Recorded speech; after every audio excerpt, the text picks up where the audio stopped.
Hi, I'm Vicki Saunders, founder of SheEO. Every day I'm inspired by anyone who starts a business. I think it's one of the hardest things to do in the world is to be an entrepreneur, but I also think it's one of the most motivating. And I love meeting people who come up with crazy ideas and want to execute them. I think the most challenging part of starting my first business was just believing that I could do it, right? Like I had no idea what I was getting myself into. I just sort of jumped off a cliff and tried something. I mean, one of the most beautiful things about the first time you start something is you have no clue about what you don't know. And I think the hardest part is now when I'm on business number 6, is to try and get myself back to that place where I don't know how hard it's going to be, because the more experience you have, the harder it is to get back to that place where you just were fresh and thought you could do anything. A mentor to me works more on the individual versus an advisor works more on your business. And so a mentor is someone that you have this like really deep connection with, who really cares about you as a person and what you're doing in the world. I love mentoring because I learn so much in the process. I love to share anything I learn, and then I also learn from the people that I'm working with.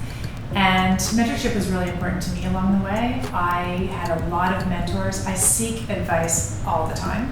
I've actually found that one of the best ways to engage people in what you're doing is to ask them for advice. Almost everybody has an opinion on something. The most important thing for me about SheEO is building a new culture of women helping women. It's called an act of radical generosity.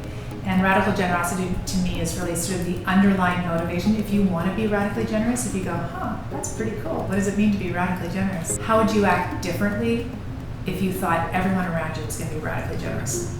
Would you dream this bigger? Would you try different things than you normally would?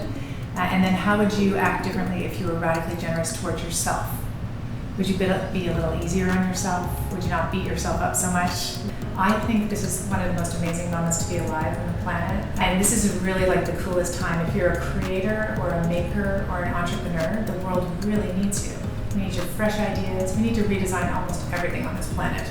Now's the time to get out there and do it. Surround yourself with people who encourage you to go after your dreams, and clean your closets of those people that try and hold you back.